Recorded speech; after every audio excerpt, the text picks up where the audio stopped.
এই প্রতিষ্ঠার জন্য আমাদের কি প্রয়োজন সেটা আমাদের অর্জন করতে হবে। কি কথা ঠিক কিনা? একজন ব্যবসায়ী সে যদি মনে করে আমার ব্যবসাকে আমার রান করতে হবে, আমার দোকান প্রতিষ্ঠিত করতে হবে, তাহলে সে কি করে? না, সে তার প্রতিষ্ঠানকে প্রতিষ্ঠিত করার প্রথম যে কাজ করে, গ্রাহকের সাথে অর্থাৎ ক্রেতার সাথে তার ব্যবহারটা কি উন্নত মানের এক ব্যবহার। কি কথা ঠিক কিনা? ইসলামী আন্দোলন বাংলাদেশ আমরা চাচ্ছি বাংলার জমিনে ইসলামী হুকুমত প্রতিষ্ঠা করতে।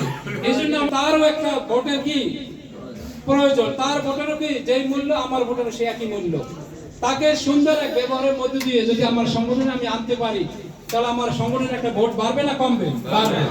আল্লাহ পাক রব্বুল আলামিন এইভাবে আমাদেরকে হিম্মত এবং মেধা দিয়ে, আমাদের বুদ্ধি দিয়ে, কৌশল দিয়ে আমাদের সংগঠনকে আমাদের সম্প্রসারিত করতে হবে, সংগঠনকে বৃদ্ধি করতে হবে, বড় করতে হবে। এই জন্য আমাদের প্রতিটা ক্ষেত্রে আমরা যারা দায়িত্বশীল আছি, আমাদের সকল সময় চেষ্টা করতে হবে যে কিভাবে আমরা এই সংগঠনকে আমরা সামনে আগায় নিতে পারি। বিশেষ করে ইসলামী আন্দোলন বাংলাদেশ, আপনারা জানেন বাংলাদেশে যত দল আছে তার মধ্যে 34 নম্বর দল ইসলামী আন্দোলন বাংলাদেশ। কত নম্বর দল? 34 নম্বর দল। আমাদের মার্কা কি? হাত পাখা। হাত পাখা দেখেন, যারা শায়েখে চরমনায় আসলে সত্যিকারই এক আধ্যাত্মিক নেতা, তিনি চিন্তা করছে যে কি মার্কা নেওয়া যায়। তার মধ্যে আল্লাহর পক্ষ থেকে একটা জিনিস আসছে যে হাত পাখা মার্কাটা এমন একটা মার্কা। নায়েব আমির যখন আমাদের মাঝে বক্তব্য রাখছে প্রেস ক্লাবের সামনে, আপনারা শুনছেন, ইচ্ছা করলেই সে ধানের শীষ বহন করতে পারে না, কিন্তু ইসলামী আন্দোলন বাংলাদেশ আল্লাহ পাক রব্বুল আলামিন এমন একটা মার্কা আমাদেরকে দান করেছেন যেইটা সকল মানুষের সব সময় বহন করতে পারে। কি বলেন না? ঠিক।